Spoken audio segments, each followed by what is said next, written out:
Hello and welcome to the Traffic Report on Traffic Paradise Radio, your weekly F1 news roundup. I'm Immy, and joining me today is Uno. Hello. Hi Uno, let's get into the news. Our first story this week. Although Checo Perez's future is certain on paper, it's not that clear in practice. Helmut Marko has spoken of a meeting after Abu Dhabi.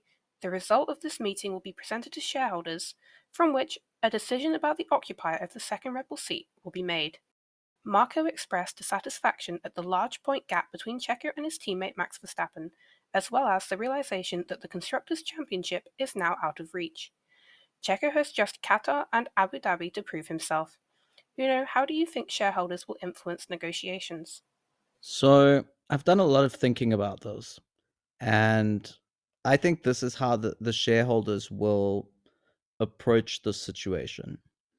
They will look in the medium term, like let's say the next 2 to 4 years. What will happen if they drop Checo, and what will happen if they keep Checo? Now, this is quite good timing, the story, because tomorrow we have a video coming out on the channel where I sort of delve into this a bit and the numbers. But essentially, you have to sort of weigh up prize money versus money you gain from sponsors. Now, with Checo in the team, if it is Checo that's the problem and not the car, Checo's losing the team X millions of dollars every year through the prize money, but bringing in Y amount of dollars every year through sponsorships. If Red Bull can find a way to sort of, over the medium term, recuperate the money they lose from Checo through either improving their driving lineup and thus getting more prize money, or somehow retaining sponsors or getting new sponsors to replace the Checo sponsors, that's sort of the maths they'll be doing. And I sort of see it as you bring on another driver to replace Checo who will perform better, and then you sort of secure that South American sponsor money and merchandise sales through bringing in Franco Colapinto, for example, and putting him into Visa Cash App RB and, training him up to join the team maybe in 3 to 4 years' time or 2 years' time or whatever. I feel that's how they'll approach it, and they'll do that sort of maths. I think reputation definitely has to factor into those maths as well, right? Yep. Like, money obviously matters to them a lot, but at the end of the day, they're not hurting for it, right? They're not like Haas. They have staff, they have funding from their company, right? They have backing. At the end of the day, they could find a way to recuperate that money, but if they sit there and they let Checo flounder for another 2 years, it's just going to look really, really bad. And at what point might they lose other sponsors because they've just got no backbone anymore? Because they were known for being this ruthless team. If you're not performing, you're gone. We only deal with the best. We want performance. But now they've just let Checo flounder. And he had, like in 2023, he had good redemption performances to sort of bring him back, but he hasn't had that this year. So I really don't see a future with him in that seat, money or no money. Yeah, again, not to plug my video twice within the space of a minute, but I don't think Checo is the problem at that team. That's all I'll say. I don't want to spoil my video for tomorrow, but um, I do think that. Oh wait, hold on. By the time this goes out, the video will already be on the channel. So, You've got to think about the upload schedule. yes. So Uh, go check when you finish watching the traffic report. Go check out the Civil War video, and you'll see exactly what I'm talking about. But yeah, so I think the shareholders, and I think they're probably the best position to make this decision because they're gonna look at like the long term, medium term, short term gains, benefits, disadvantages, whatever. And I think that the longer Red Bull continues to underperform, the less value they have as a brand in motor racing and the less value then their team has. And, shareholders, you get money at the end of the day from your shares in a company. You get profits, you get, so if the team is now losing money, your shareholders are not getting the profits they originally thought they were going to get. So it does sort of become a money game, and that's why, but they are probably sensible financial people. The So shareholders, I'd imagine. I would assume. So they would know that a short-term loss could equal a long-term gain. And so they'd be willing then to sort of decide to drop Checo, for example, because they know that in the long term, their investment is secure. Now, when it comes to Red Bull, it's really just the two, it's the Nvidia and the Mateschitz families that are like the main shareholders, you know. Yeah, so that's got to play into the politics somehow, doesn't it? Yeah, it does play into the politics. I don't know if there are other shareholders. There must be some. Because, I mean, before Daniel was dropped, wasn't the rumor that the shareholders were pushing for the junior team to be the junior team? That was sort of the whisper. And then would you look at that, Liam's in the seat now. So if that was true, they definitely have some influence on the politics, because obviously Daniel was on Christian's side. But he didn't Yes. have that leverage in the end to keep him. There was like a sort of struggle as to what would happen with that junior team. Now, I personally think that having Visa Cash App RB as a separate entity that's also fighting for glory in Formula One, not just there as a sort of glorified kindergarten, I think that's a good idea personally. But it's not my company. So like, what do I know? If they said like, no, we want to go off, be separate from Red Bull, and but obviously still under the same brand, but sort of be an independent team and stick with, let's say, Daniel and Yuki as our lineup, and we want to push for wins and stuff with them and fight against Max and Checo. I would think that's great for the sport and for those drivers personally, or now obviously not Daniel with Liam, No, not but Daniel yeah, anymore. that's not my call. But yeah, clearly the shareholders see more value in that being a junior team. I mean, as long as that team is linked in any way to Red Bull, I think it would end up being some sort of junior team. It's like how Mercedes drivers go through Williams or Ferrari drivers go through Haas sometimes. I think it used to be Sauber, but it's not that way anymore. Yeah, look, they would still be drawing from the Red Bull driver pool, and I'm sure that Red Bull senior management would want to not take a brand new driver and put them into the main team. And so Visa Cash App would sort of exist to also be a bit of a training ground, but they could also, you would have your sort of more senior driver and then a junior driver. I don't know. I've lost track of thought now. Just I was googling, is Red Bull stock listed? Ooh, that's a good thing to look up. Red Bull is not listed on the stock market because it is a privately held company. So it's literally owned by just the Nvidia and the Oh, Mateschitz. That's it. uh, 51% Nvidia, 49% Mateschitz. next up, some quickfire breaking news. The FIA banned the use of protective plates over skid blocks effective from Las Vegas. It was used by Mercedes, Ferrari, and Haas, and reported by Red Bull. Formula One has introduced a formal diversity and inclusion charter signed by all teams. It is an important step towards maximizing diversity in the sport. Lance Stroll experienced a radio failure on lap 1 of the Las Vegas Grand Prix, which was the cause of his pit stop woes. Pirelli and the FIA have worked together to prevent a repeat of last year's tyre troubles during Qatar. At 7 of the 16 corners, the pyramid curves have had their tips rounded off. Jack Doohan has confirmed that he will race with the number 7. He previously raced with that number in 2019. As well as releasing models of all the current F1 cars, LEGO will be releasing a model of Nigel Mansell's Williams. GB3 runner-up John Bennett will join the F2 grid for the final 2 rounds of 2024. He replaces Enzo Fittipaldi. Data has revealed that Pierre Gasly's engine exploded due to a tow from Yuki Tsunoda during the race.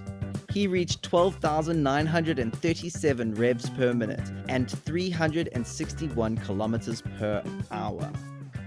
And Immy, I think that just goes to show that the power of love is so overwhelming that when Yuki and Pierre are even near each other, it will cause engines to explode.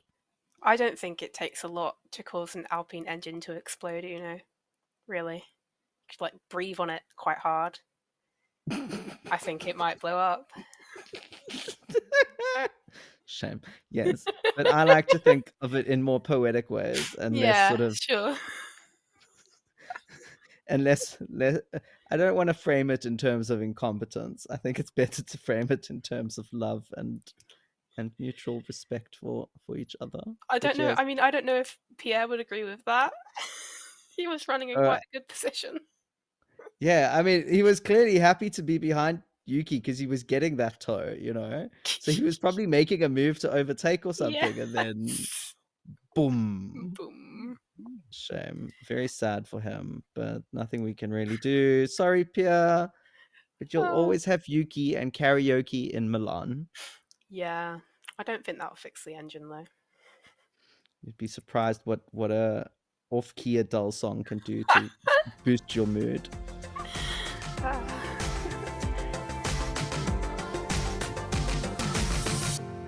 After a week of rumours and reports, it's now official. F1 will be getting an 11th team in 2026. General Motors will be entering the series, likely under the name Cadillac F1. It is currently suspected that they will use Ferrari engines, but they plan to produce their own power unit as soon as 2028. Although all signs of Andretti seem to be gone from this entry, they still have an influence on this project, because Mario Andretti will serve as a team director. He was quoted saying, "To still be involved at this stage of my life, I have to pinch myself to make sure I'm not dreaming." So, are we excited? 11 teams! It's very exciting. I'm super amped for this. I think it's great for the sport. It also means we get two more drivers, which means two more people have an opportunity to race for glory. And yeah, I just think more competition is better for the sport. It's as simple as that. It might take Andretti a few years to get to a level where they'll be competing for wins, but that's okay. Red Bull took many years before they got their first win. In fact, Toro Rosso got a win before Red Bull did. Mercedes took 3 years before they got their first win. I'm okay with teams taking time to reach the peak of the pinnacle of the sport. That's okay. I think it's going to do wonders for the American F1 market, and I don't really see any negatives to it. So yeah, super excited. A few minutes later. We spent like 10 minutes on the "Are we excited?" question. Okay, who do you think will be the team principal? I think, and I actually had to Google his name so that I don't mispronounce it. And looking at it, I don't think I can pronounce it properly. But Otmar Snuffnauer. Yeah, that's who I was going to say. I think Is it's that like is that is that how you say his it's like name? Schnaffnauer. I don't know. That's really I don't upsetting. know. I've heard it said so many times. Otmar. I'll just call it Um, Otmar. because he did say, I feel like we're about to make the same point, that he said he was working on something with a American team that might get into F1. I remember him saying Hmm. that. Yeah, and then when they asked him, "Is it Andretti?" He's like, "No, Yeah, but it's technically not Andretti." So you exactly, know, exactly. It'll probably be yeah, him. But I hope he gets the job, because Alpine, he was pushed out of Aston Martin and then he went to Alpine and they chuck out their team principals like milk that goes bad. yeah, and then I think they're also gonna bring in Mario Andretti as like a sort of I did say almost that like I said that. oh, team director. Yes, you did. Sorry. We're put And together tonight. as you said in the intro, Emmy, they're gonna be bringing Mario Andretti in, and I think that's wonderful. Mm. So yeah, no, I think it will be good. He'll act as like a sort of Nicky Lauda figure Yes, in yes, exactly. Mercedes. It'll be I good. think I think that'll be really nice, and it's heartwarming in a way, right? Because he was a champion and now he's back Yeah, in a different 100%. role, and Yeah. I am happy for him, and I am just God damn, I'm so excited. So now it's time to get on to who do you think will drive for them in 2026?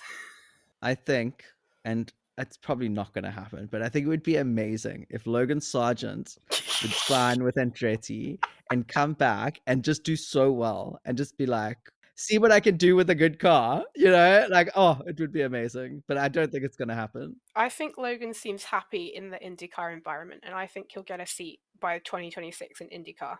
I Yeah. don't know, from what I've seen from him testing with Maya Shank, he seems to be happy there. He did really good, top of the timesheets in his testing session, obviously against other people testing, but some of them had more IndyCar experience than him, which was nothing. So I Yeah. think that might be a car he works with more, and I wouldn't want to sacrifice that to go back. I think he'll also make more money in IndyCar. You think? Yeah, he's got more options for like merchandising, brand deals. He'll be in the States, you know. I think we've Yeah. spoken about this before, but like he would look great on a cereal box. Yeah, we have spoken about this You before. know, like it's just it makes sense. He's a good-looking guy, and I think he'd sell a lot of merch in the American market. But so who do we think will drive? I I'm think gonna you Okay, go. yes. Okay. I think I'm gonna put one name that I think might cause some confusion or ooze, but I think Ooh. I'm gonna put two names actually. Okay, go all And in. it's not for 2026, it's for next year. For who? I For Cadillac. They're not Because racing next year. I'm well aware of that, Immy. Okay. Let me explain.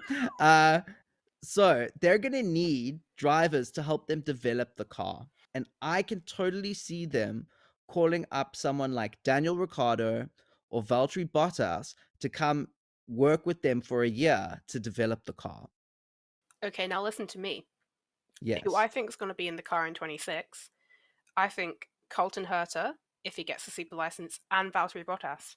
Interesting. Interesting. Because what we'll move on to after this as well pertains to this, with Valtteri maybe becoming a Mercedes reserve, he's there to situate himself for the chance to get back into F1. Yeah. Cadillac is the chance. If you're Cadillac, and this is your first time going in, you want somebody with experience who's been in an F1 car who has a read, right? Someone who's Yeah. good at teamwork, consistent, good qualifier, right? That's all in Valtteri. Yeah, but that's why I kind of think they're going to try and find a driver like Valtteri, if not Valtteri himself, already like in January or something, because Yeah, to they're just going to be there. That's want, a good shout. yeah, to help them, you know, because they're going to have to do some work. They're going to have to do a whole bunch of stuff. And to have a driver that has been in that environment and understands it is going to be so valuable to them as an incoming team. Because look at Audi. Audi have got Nico Hulkenberg for that. But Audi already have like the sort of institutional knowledge through the Sauber team that they're gonna have. Whereas Andretti or Cadillac or whatever we're calling them, they do not have that institutional knowledge. So they need to get that from somewhere.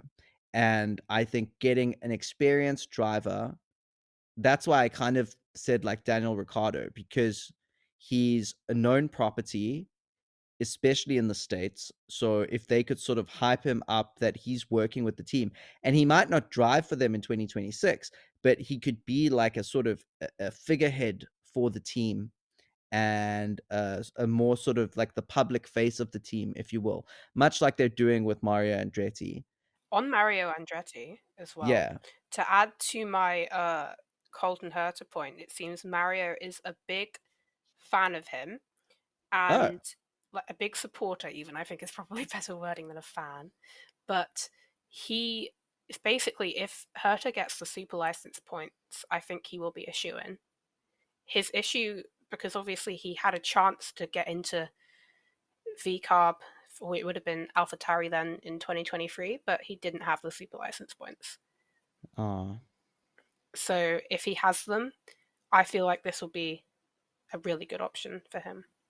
To give you a direct quote from Andretti about Colton, he said, "But yes, I'm a supporter of Colton because of his experience." So that's where I'm coming from there. American drivers, particularly in like the 21st century, they've not done well in Formula One. I'm thinking like Scott Speed, Logan What a name, by Sargent. the way. Scott Speed. What a name. Yeah, I mean, if anyone should be a world champion, like a guy named Scott Speed. But no, no, not happening. So yeah, if Andretti or Cadillac or whatever can make it work with Herta, then go for it, because I think that'll be great for the sport.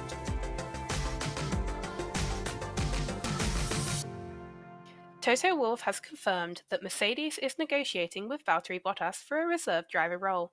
Wolff said if we were to have him back in the family, we would be all full of joy. Bottas is valued for his experience and aptitude, as well as his years spent at the German outfit. It seems it's only a matter of time before we get confirmation.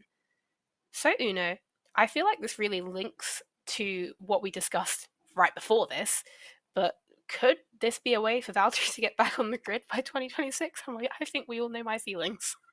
I think he has less chance of getting back on the grid if he's with Mercedes. Why?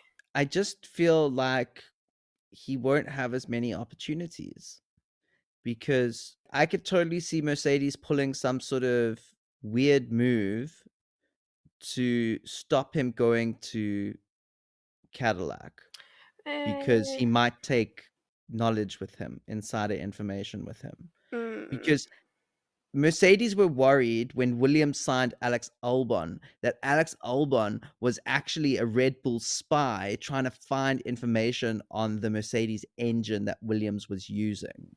But see, do you think then the familiarity that everybody at Mercedes has with Valtteri is a lot more vast than that of Alex? Like a long time, do you think you could build up some sort of trust there? I mean, I feel like with the way Toto and Valtteri seem to be so buddy buddy, or at least to the press, if there was an opportunity for him to get a seat, I don't see why Toto would try to stop that. That seems like a Red Bull sort of move. Yeah, maybe. But like, I could totally see Toto hanging on to Valtteri because he's unsure of Kimi Antonelli, for example. That is, yeah, I can see that angle of it, to be honest, You because know? having him It's not, there, if Kimi flounders, instantly whack-a-poo, in you go. And you know he could yeah. do it in a Mercedes. Yeah, and even if it's not, even if it's more of like a Carlos Sainz, Alex Albon appendix situation, he knows that he could just chuck Valtteri in, and Valtteri would be good to go and would probably finish in the points, and it would be fine. So Yeah, I could totally see Toto wanting to hang on to Valtteri for that reason, which might limit his ability to get back into a full-time seat. we'll see. I think Valtteri's at the point where he could just retire, right? And he would have had a long and eventful F1 career. Everybody like, oh, it was a good time for him to stop, right? So I don't see why he'd continue trying to keep himself sort of in the spotlight, in the area, in the conversation, if there wasn't some sort of agreement that if he gets an opportunity, he can take it. Because if I were him, I'd just go and do like 10 Ironmans, right? Like go bike places. He has the money. Yeah, I'm actually just googling his net worth right now. He's 35 years old and he's worth $30 million. I'd see. I mean, I wouldn't take those little net worth sites at face value, but he's definitely not poor. Yeah, but see, with F1 drivers, you know how much they've been paid, so you can kind of work it out Yeah, base salary a at little least. bit more reliably. Look, he's got money, and I don't know if I would be happy. He's the chances of him getting a seat in a car that will be able to bring him glory is next to zero.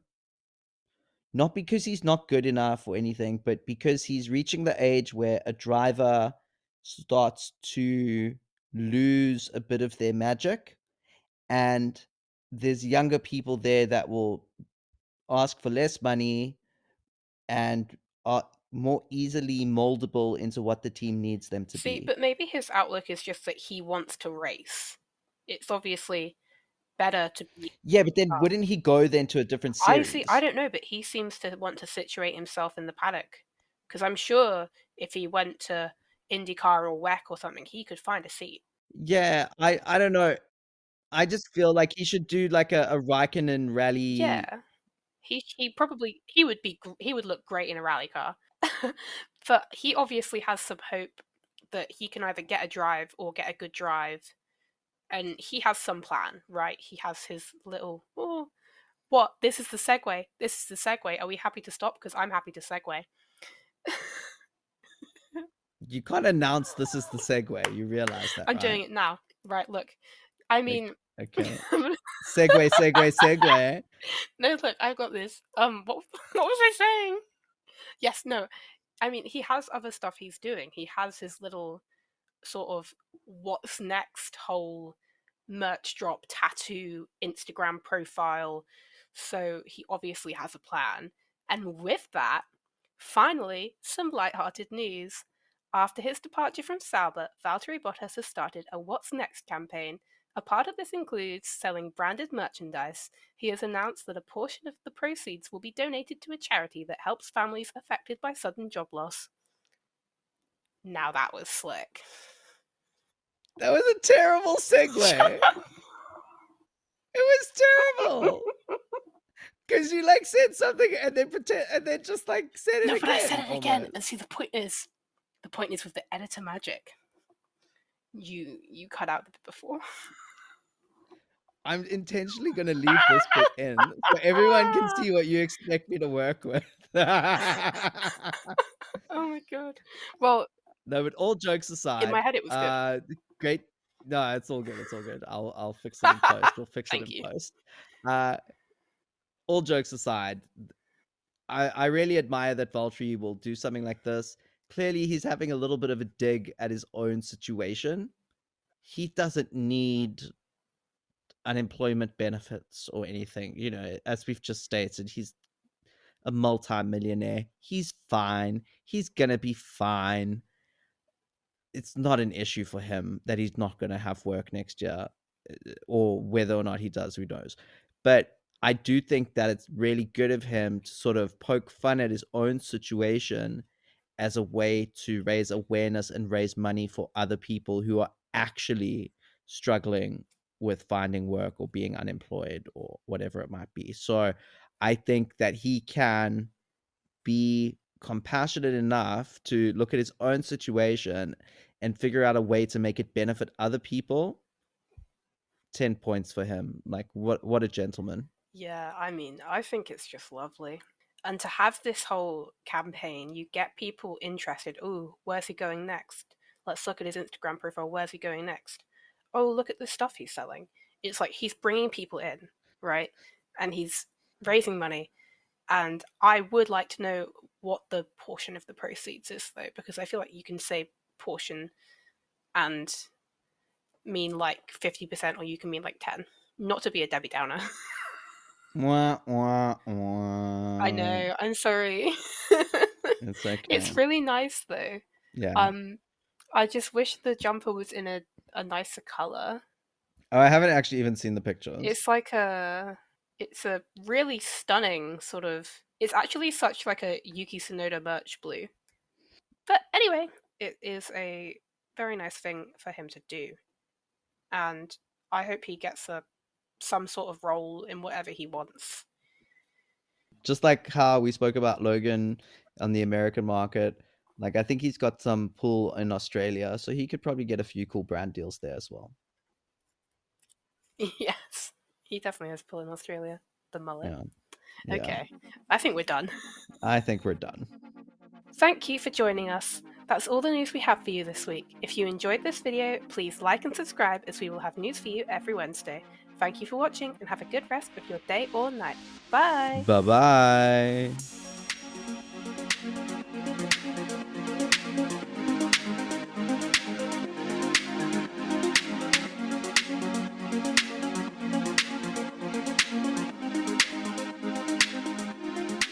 Darn.